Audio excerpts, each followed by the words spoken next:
আসসালামু আলাইকুম। তাহলে আজকের ক্লাসে আমরা শিখব ষষ্ঠ শ্রেণীর 1.4। ঠিক আছে, প্রশ্নটাকে ভালো করে আপনাদের বুঝে নিতে হবে। প্রশ্ন দেখে দেওয়া আছে নিচের ভগ্নাংশগুলো যুগতল সমতল কিনা নির্ধারণ করো। ডেফিনেটলি আগে আপনাকে প্রশ্নটা বুঝতে হবে। অর্থাৎ এখানে যুগল মানে কি বলছে? যুগল মানে দুটি জোড়া আর সমতুল মানে সমান। প্রশ্নটা বোঝা আছে, গণিত আপনি পারবেন। তাহলে এখানে কি বলছে? যুগতুল মানে দুটি জোড়া আর সমতুল মানে সমান। এবার অঙ্কটা করলে আপনাদের বোঝা আসবে দুটি জোড়া আর সমান কেন বলছি আমি। তাহলে প্রথমে এখানে প্রথম ভগ্নাংশের লব মানে উপরেরটা, হর মানে নিচেরটা। লব মানে উপরেরটা, হর মানে নিচেরটা। তাহলে এখানে কি বল লিখছি আমি? এখানে প্রথম ভগ্নাংশের লব মানে এটা গুণ দ্বিতীয় ভগ্নাংশের হর মানে 24। ঠিক আছে, এই দুটো গুণ করলে কত আসবে? 24। ক্যালকুলেটর ছাড়া করতে পারলে ভালো। কিভাবে? 4 5 20 20 এর 16 করছে, হাতে আছে কত? 2। 5 2 করে 10, 10 এর সাথে 2 প্লাস করলে কত হবে? 12। 120 চলে আসছে।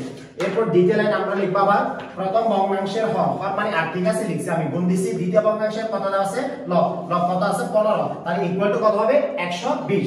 এরপর আমরা কি লিখব? যেহেতু উক্ত গুণফল তো সমান, কেন এখানেও আমরা প্রথম ভগ্নাংশ যেটা বাই করছি এটা 120, আবার দ্বিতীয় ভগ্নাংশ যেটা বাই করছি এটা কি 120। তাহলে সুতরাং দিয়ে 8 ভাগের 5, তারপর কথা 15 ভাগের 24, ভগ্নাংশগুলো যুগতুল সমতুল। কথা বোঝা যাচ্ছে?